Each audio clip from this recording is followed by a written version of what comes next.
Hello students, मैं आपका Rajesh sir.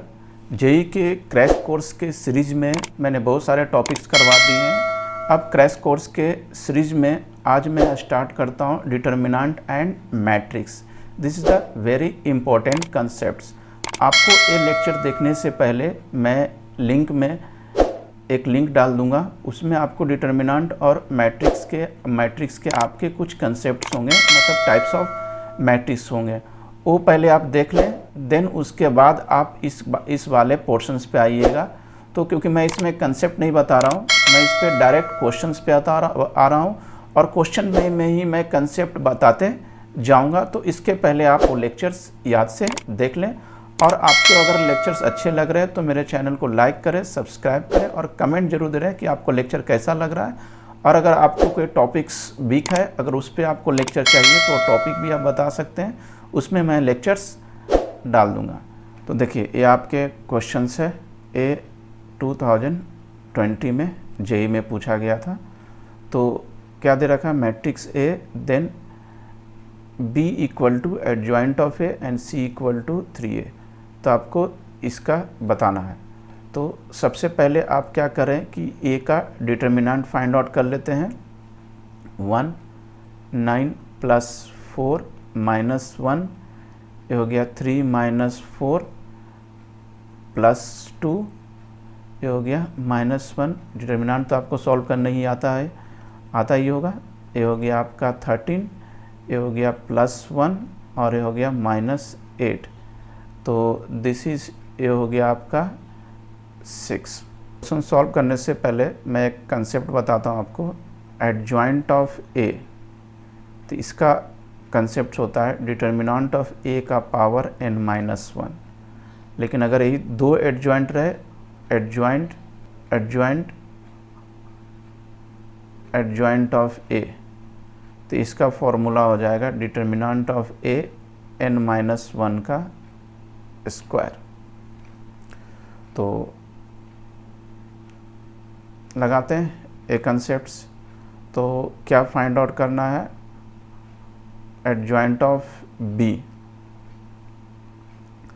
तो एडजॉइंट ऑफ बी को क्या लिख सकते हैं? एडजॉइंट ऑफ ए, क्योंकि adjoint of A equal to B है। मतलब अगर बी में आप एडजॉइंट, जैसे यहाँ दिया हुआ है कि B equal to adjoint of A, तो अगर बी में एडजॉइंट लगाते हैं तो यहाँ एक एडजॉइंट और लग जाएगा। तो मतलब ये हो जाएगा डिटर्मिनेंट n-1 का स्क्वायर। और डिटर्मिनेंट तो आप निकाल चुके हैं 6 और एक किस ऑर्डर का मैट्रिक्स है 3, तो 3 - 1 मतलब 2 का स्क्वायर। दिस इज 6 का पावर 4। तो एडजॉइंट ऑफ बी तो निकल गया। अब डिटर्मिनेंट ऑफ सी चाहिए। डिटर्मिनेंट ऑफ सी बराबर इक्वल टू दे रखा है 3a, और a तो आपका 6 है, 3 है, और a क्या 3 ऑर्डर्स का है। तो इसके फॉर्मूला होता है 3 का क्यूब इंटू 6। अब इसको रख देते हैं। क्या फाइंड आउट करना है? Adjoint of b upon determinant of c। तो एडजॉइंट ऑफ b तो आ गया आपका 6 टू द पावर 4 और 3 इंटू 6। तो एक 6 से एक 6 तो कैंसल आउट हो गया। तो ये बच गया आपका 6 इंटू 6 इंटू 6 और 3 इंटू 3 इंटू 3। तो 3 2 जा, सब कैंसल आउट हो जाएगा 2। तो ये हो गया आपका 8 आंसर। तो option should be B. Next question, ये भी क्वेश्चन जो है 2020 जेई में पूछा हुआ है। कह रहा है system of linear equations have no solutions, lambda equal to 8, lambda equal to 2 पे किस पे? तो सबसे पहले फुर्सत में क्या कीजिए कि इसका आप डिटर्मिनेंट निकाल लीजिए। Lambda 2 lambda 4 2 3 lambda 2 5 6। तो इसको सॉल्व करते हैं। लेमडा 18 - 5 लेमडा -2, तो ये गया 12 लेमडा -20 +2 2 लेमडा स्क्वायर माइनस 12, इसको सॉल्व करते हैं, अंदर मल्टीप्लाई कर दें, 18 लेमडा माइनस 5 लेमडा स्क्वायर, ये हो जाएगा minus 24 lambda minus minus plus 40 plus 4 lambda square minus 24। तो इसको थोड़ा अरेंज कर लेते हैं, 5 लेमडा और 4 लेमडा माइनस लेमडा स्क्वायर, और ये हो जाएगा आपका 24 लेमडा और 18, मैंने 24 में से 18 जाएगा, क्या बचेगा माइनस 6 लेमडा, और इधर हो गया 40 और 24, मतलब ये हो जाएगा 40 में से 24 गया प्लस 16। ठीक है, तो इसको आप सॉल्व करके लेमडा की वैल्यू निकालते हैं, क्योंकि अपने को इस पे चेक करना है ना, ऑप्शन दिया हुआ है, तो इससे पता चल जाएगा कि लेमडा के किस वैल्यूज़ के लिए डिफाइंड है। तो lambda square plus 6 lambda minus 16, तो ये हो जाएगा lambda square plus 8 lambda minus 2 lambda minus 16। तो यहाँ लेमडा इक्वल टू किस पे आ रहा है, एक तो माइनस 8 पे आ रहा है और एक 2 पे आ रहा है। तो माइनस 8 और 2, मतलब ये तो फर्स्ट ऑप्शन तो होगा नहीं, क्योंकि लेमडा की वैल्यू माइनस 8 और 2 है, मतलब माइनस 8 और 2 पे आपको चेक करना पड़ेगा। लेमडा की वैल्यू आया माइनस 8 एंड 2, तो लेमडा इक्वल टू 2 पे चेक करते हैं, लेमडा इक्वल टू 2 पे चेक करते हैं, लेमडा 1 निकालते हैं। तो लेमडा 1 क्या हो जाएगा, 5 8 10 2 3 लेमडा पर निकाला ना, तो लेमडा की वैल्यू यहाँ 2 रख देते हैं, दिस इज़ 2 5 6। इसमें जो निकालते हैं, लेमडा जब लिखते हैं ना, तो यहाँ डिटर्मिनेंट्स में क्या होते हैं कि एक्स बाय जेड का कोफिशिएंट लिखते हैं। लेमडा 1 आप जब लिखिएगा ना, तो फर्स्ट कॉलम में क्या लिख देंगे, एक कांस्टेंट 5 10 8, और यहाँ पर y की वैल्यू, यहाँ पर z की वैल्यू। और लेमडा 2 अगर लिखिएगा तो यहाँ तो x की वैल्यू लिखते हैं, यहाँ पर आप कांस्टेंट लिख दीजिएगा, और यहाँ z की वैल्यू। लेमडा 3 अगर आप निकालिएगा तो लेमडा 3 के लिए क्या हो जाएगा कि यहाँ तो x की कोफिशिएंट, यहाँ y की कोफिशिएंट, और यहाँ आपका कांस्टेंट वाला टर्म आ जाएगा। इस तरीके से फाइंड आउट करते हैं, इसको सॉल्व करते हैं। 5 18 माइनस 10 माइनस 2, ये हो गया 48 माइनस 50 एंड प्लस 2 16 माइनस 30, तो ये हो गया 18 में से 10 8 8 5 जा 40, 48 में से 50 माइनस 2 यानी कि प्लस 4, और ये हो जाएगा आपका 16 30, तो ये हो जाएगा आपका माइनस 14, दैट इज़ 28। तो ये क्या आ रहा है, this is not equal to 0, मतलब क्या आ रहा है कि no solutions at lambda equal to 2 पे नो सॉल्यूशन होगा, that is the final answer. क्योंकि अगर 0 आ जाता, अगर मान लिया कि 0 आ जाता, तो क्या होगा कि 0 के क्या होता है कि लेमडा 1 लेमडा 2 लेमडा 3 सभी अगर 0 आ जाए तो इन्फानाइट मेनी सॉल्यूशंस हो जाता है। तो इन्फानाइट मेनी सॉल्यूशन, चूँकि 0 नहीं आया तो दैट इज़ फिर नो सॉल्यूशन हो जाएगा। फिर इसके और भी तरीके हैं, मतलब इसको आप रैंक के थ्रू भी सॉल्व कर सकते हैं, रैंक वाले मेथड से भी आप इसको सॉल्यूशन कर सकते हैं, क्योंकि नो सॉल्यूशंस यूनिक सॉल्यूशंस है।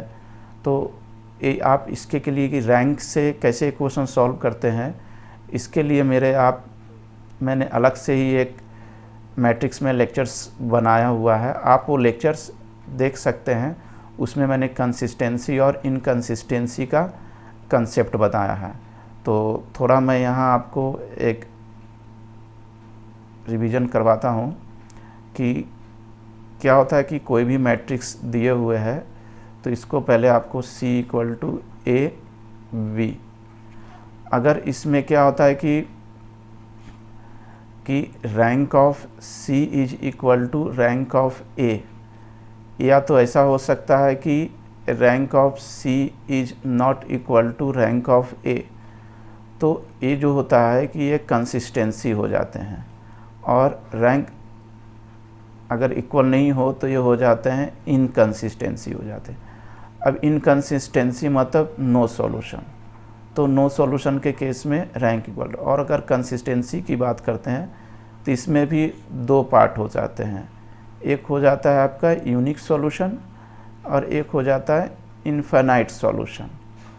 तो यूनिक सॉल्यूशंस के लिए क्या होता है कि रैंक तो ठीक है, रैंक और सी इक्वल होगा, लेकिन this is also equal to order of the matrix, तो यूनिक सॉल्यूशन होगा। लेकिन rank of C equal to rank of A is less than order, order of matrix से कम हो तो इनफाइनाइट मैनी सॉल्यूशंस, तो इससे भी बना सकते हैं। ये कंसेप्ट अगर आपको सीखना है तो इसके लिए मेरे अनदर लेक्चर्स आप देख सकते हैं। ये भी क्वेश्चंस क्या है कि 2020 में ही पूछा गया था। क्या कह रहा है कि ए और बी दे रखा है, मतलब ए इक्वल टू दे रखा है A I J, I is the row and J is the column, and B दे रखा है आपका B I J, again I is the row J is the column. तो बी इक्वल टू आपके पास क्या दे रखा है 3 आई प्लस जे माइनस 2 ए जे आई। तो सबसे पहले क्या करते हैं, बी डिटर्मिनेंट निकालते हैं। तो आई की वैल्यू 1 मतलब आई की वैल्यू आप 1 2 3 रखिए, जे की वैल्यू भी 1 2 3 रखिए, तो इसके हिसाब से। तो यहाँ आई की वैल्यू आपने 1 रखा, जे की वैल्यू 1 रखा, 2 - 2 0, तो दिस इज़ 3 का पावर 0 ए 1 1। फिर यहाँ हो जाएगा आपका आई की value first row second column, I की वैल्यू 1 तो जे की वैल्यू 2 रखना है, 3 2 - 1 यानी 3 to the power 1 ए 1 2। फिर यहाँ होगा आप रखिएगा कि ए 1 3, तो 1 3 4 मतलब 3 का स्क्वायर। फिर यहाँ रखिए आपका क्या second row first column, second row second column, second row third column, third row first column, third row second column, third row third column. यहाँ 2 + 1 3 1, 3 to the power 1, 4 - 2 3 to the power 2, फिर 5 - 2 3 to the power 3, तो यहाँ आ जाएगा 3 to the power 2, 3 to the power 3 और 3 to the power 4। और यहाँ देखिए determinant of B दे रखा है 81। तो एक काम करते हैं, डिटर्मिनेंट ऑफ बी 81, तो यहाँ डिटर्मिनेंट ऑफ बी 81 रख दिए। और इसमें से देखिए कॉमन क्या निकल रहा है, यहाँ से 3 कॉमन निकल रहा है, यहाँ से 3 स्क्वायर कॉमन निकल रहा है, तो 3 × 3 स्क्वायर कॉमन निकाल लिया। तो यहाँ बच गया आपका ए 1 1, 3 ए 2 1 और 3 स्क्वायर ए 3 1। यहाँ बच गया आपके पास ए 1 2, 3 ए 2 2, 3 स्क्वायर ए 3 2। लास्ट वाला बच गया आपका ए 1 3, 3 ए 2 3 और यहाँ बच गया आपके पास 3 स्क्वायर ए 3 3। ठीक है, तो क्या आ रहा है 81 = 3 × 3 स्क्वायर। अब कॉमन किस में से निकल रहा है, अब आप सेकंड रो से कॉमन निकाल लीजिए। सेकंड रो से ए 3 कॉमन निकल जाएगा और थर्ड रो से 3 का स्क्वायर, यानी बाहर बच जाएगा 3 का क्यूब और इधर बच जाएगा ए 1 1, ए 1 2, ए 1 3, ए 2 1, ए 2 2, ए 2 3, this is a 3 1, A 3 2, A 3 3, A remaining हो गया। तो ए का डिटर्मिनेंट है, तो ये तो ए का डिटर्मिनेंट हो गया, ए अपने को फाइंड आउट करना है। तो ये हो गया 81/3 × 3 का स्क्वायर × 3 का क्यूब। अब देखिए इससे 81 कैंसिल आउट, मतलब आंसर आ गया 1/9। तो दिस इज़ द आंसर। एक क्वेश्चन भी 2020 में पूछा गया था, फॉर लीनियर इक्वेशंस इनकंसिस्टेंसी, किस पॉइंट पे इनकंसिस्टेंसी होगा। तो इस क्वेश्चंस को आप जैसे 12th में बनाते थे उस तरीके से तो आप बना ही सकते हैं। मैं एक नया मेथड बता देता हूँ, इनकंसिस्टेंसी वाला है। तो अभी मैंने जस्ट क्वेश्चंस में बताया था कि C इक्वल टू AB, तो इनकंसिस्टेंसी कब होगा, जब rank of C is not equal to rank of A। Rank सीखने के लिए आप मेरे रैंक वाले लेक्चर्स देख सकते हैं, ऑलरेडी मैंने डाले हुए, वो देखने के बाद तो आपको बन जाएगा।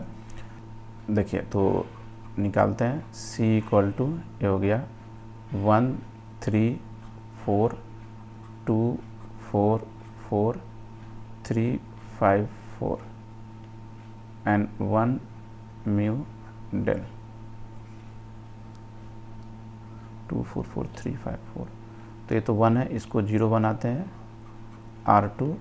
R2 minus 3R1 and R3 equal to R3 minus 4R1। ये लेक्चर्स आपको इस मेथड से बनाने से पहले मैंने जो रैंक पे जो लेक्चर्स बनाए ना, वो आप पहले देख लीजिएगा। ये 0 हो गया, 4 माइनस 6 माइनस 2 5 3 3 जा 9 5 माइनस 9 माइनस 4 म्यू माइनस 3, ये हो गया आपका 0, ये हो गया 4 minus 8 minus 4 4 minus 12 minus 8 del minus 4। अब देखिए इसको 0 बनाते हैं तो ये हो जाएगा आपका R3 equal to R3 minus 2 R2। This is C equal to 1 0 0, ये हो जाएगा 2 3 माइनस 2 माइनस 4